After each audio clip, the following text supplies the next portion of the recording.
Good morning, gentlemen. This is the final podcast for 2015 to bring you up to date with a number of things that you're all aware of in the clubhouse. Firstly, we've had a lot of great feedback on the bar, which was opened about 4 weeks ago, and there are still a few tidy up elements to be done, including the lights and the clock. During January, the adjacent room will be lined and converted into a wine room with access through the 2 display cabinets, with a display cabinet installed underneath the stairs to take some of the racing memorabilia.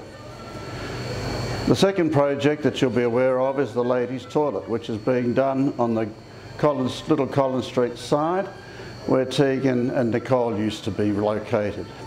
This will be completed hopefully before Christmas or at the end of January at the latest.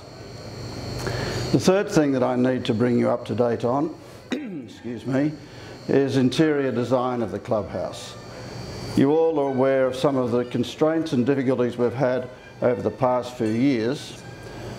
The General Committee took advice from some important people in Melbourne in the design field, and we interviewed 2 interior design firms who have sympathy with the characteristics and values of clubs.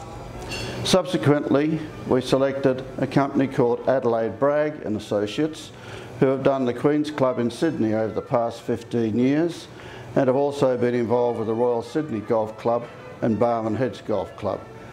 And I'd love you to meet Adelaide Bragg, who will talk for a few minutes about her philosophy on clubhouses. I am absolutely thrilled to be involved with the Australian Club, and I'd like to thank the President and everybody for appointing me to this position. My philosophy for the club is that it stays as a beautiful traditional club.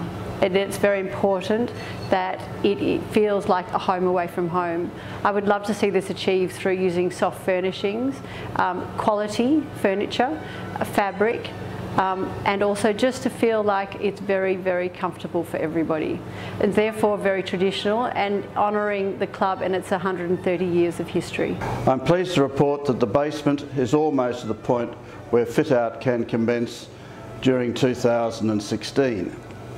The platform lift is currently being installed for access from the Scottish House basement to the main dining room level, and the cellar to take all the club's wine is ready for Tim to start moving the wine stock over Christmas. There is potential in the basement to include a members' room with television sets and comfortable seating, and link that to a dedicated wine cellar, cafe and possibly bistro during the latter part of 2016 going into 2017.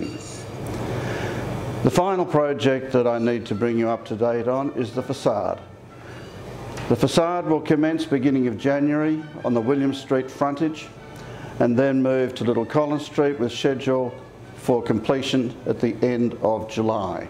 There will be some inconvenience during this period with hessian and scaffolding covering the works, but I'm sure you will all agree that refurbishment is essential and the clubhouse will look wonderful when it's all completed. I'd like to thank you all for your patience over the past year during all the work that we've been doing and for the great support that we've received. I wish you all a great Christmas and look forward to catching up with you in the new year.